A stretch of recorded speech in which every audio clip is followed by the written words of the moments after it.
I think if you ask the vast majority of people, they would admit to being animal lovers.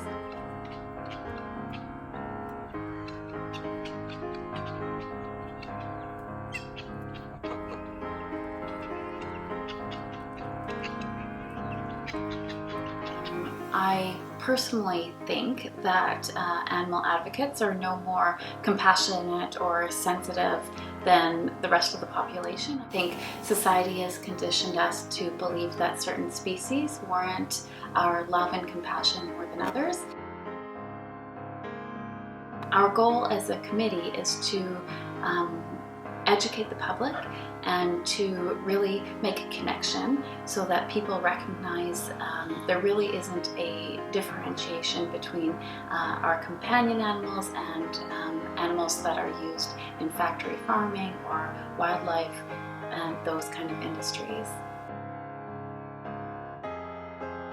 We use a lot of visual displays to try and get the message across to people. So we have a life-size hog that is in an actual gestation crate to kind of bring that visual home of what it's like to live in a gestation crate day in and day out, because the average consumer, the average person on the streets is never going to be inside a factory farm. So to visually see the limited space and requirements that are provided for that pig, it really brings the message home.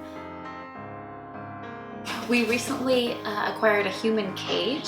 It is a life-size cage that people can go in and for just a few minutes have an experience of what animals in intensive confinement might experience. We have monthly speaker events where we bring in various local speakers from across Manitoba to come in and address an issue that's currently affecting animals in Manitoba or throughout Canada. I think that one of the major challenges that the animal compassion team faces is combating the ideas that are put out there by industry and marketing. The idea of separating the animal from the meat product. Hog farmer versus pork producer, cattle rancher versus beef producer.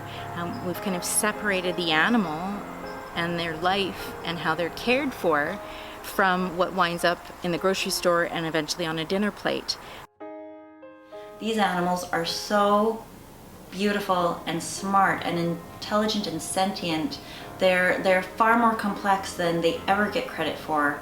They have such strong maternal bonds with their young, and they have such complex behavioral needs, and we take all of that away from them and we give them nothing, and it's heartbreaking.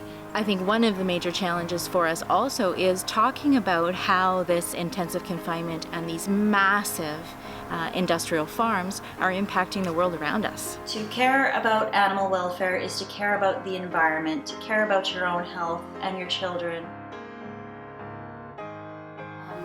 What I would like to do is educate the public and really expand their circle of compassion to include all animals, regardless of species. No sentient being deserves to be mistreated. They all deserve love and compassion. I would really like to see an end to industrialized agriculture and an end to intensive confinement of farm animals. And I know that if we continue to speak out against injustice and speak out against these various industries, we can see that day. We just have to keep trying and never give up.